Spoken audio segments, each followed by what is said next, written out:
Saudara dan saudari terkasih, Injil kita pada hari ini diambil dari Injil Matius bab 11 ayat 16 sampai 19. Yesus berkata kepada orang banyak, "Dengan apakah akan kuumpamakan angkatan ini? Mereka itu seumpama anak-anak yang duduk di pasar dan berseru kepada teman-temannya, 'Kami meniup seruling bagimu, tetapi kamu tidak menari. Kami menyanyikan kidung duka, tetapi kamu tidak berkabung.'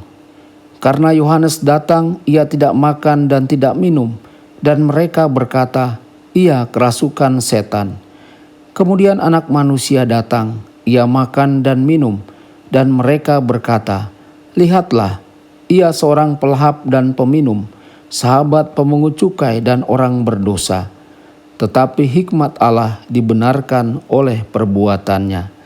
Demikianlah sabda Tuhan, terpujilah Kristus.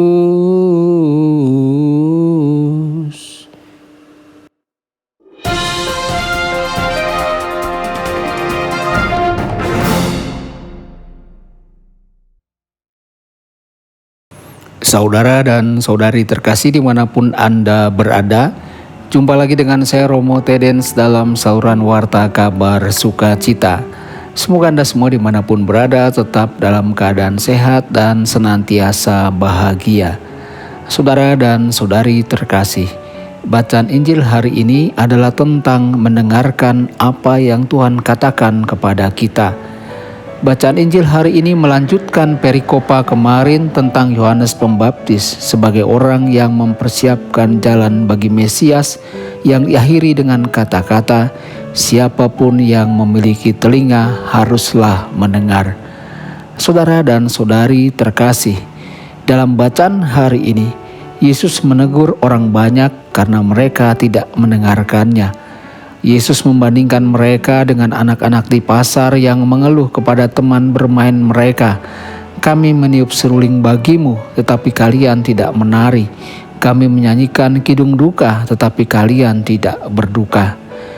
Ketika Yohanes datang sebagai seorang petapa di padang gurun, ia tidak makan atau minum, berpuasa dan mengenakan pakaian dari bulu unta. Banyak orang mengatakan bahwa dia kerasukan roh jahat. Sebaliknya ketika Yesus datang makan dan minum, mereka berkata, "Lihatlah seorang pelahap dan pemabuk, sahabat pemungut cukai dan orang berdosa."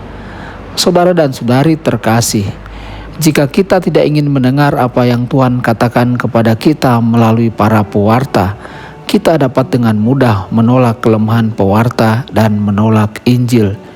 Kita perlulah membedakan dengan sangat jelas antara visi utama kerajaan Allah yang Yesus tinggalkan kepada kita dan cara-cara di mana visi itu telah dihayati selama berabad-abad.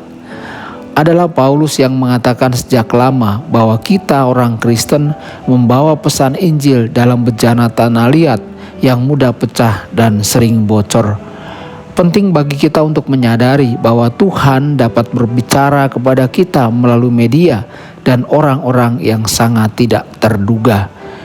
Mungkin benar untuk mengatakan bahwa beberapa orang suci terbesar memiliki kelemahan yang serius. Namun faktanya, banyak dari mereka menjadi orang kudus karena kelemahan mereka, di mana Paulus bersyukur kepada Tuhan karena bekerja melalui kelemahannya. Dalam 2 Korintus bab 12 ayat 7 sampai 10. Adalah penting sebagaimana Yesus mendesak kita bahwa kita benar-benar mencoba untuk mendengarkan esensi dari apa yang Yesus tinggalkan kepada kita, visinya tentang kerajaan Allah. Saudara-saudari, bagian ini diringkas dengan baik dalam frasa terakhir, "Kebijaksanaan dibenarkan oleh karya-karyanya." Yesus adalah perwujudan kebijaksanaan Allah. Yesus tidak membutuhkan pembenaran di luar hasil hidupnya yang ditunjukkan dalam semua yang dikatakan dan dilakukan, terutama dengan manifestasi kasih-Nya yang berpuncak di kayu salib. Dan hal yang sama dapat berlaku untuk diri kita masing-masing. Tuhan Yesus memberkati dan menyertai Anda semua. Sabda Allah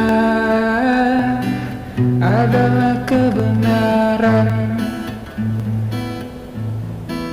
sabda Allah adalah kehidupan. Mari kita mencintainya, mari kita menghayatinya. Ya Tuhan yang ku muliakan, sabdamu angkat resahku.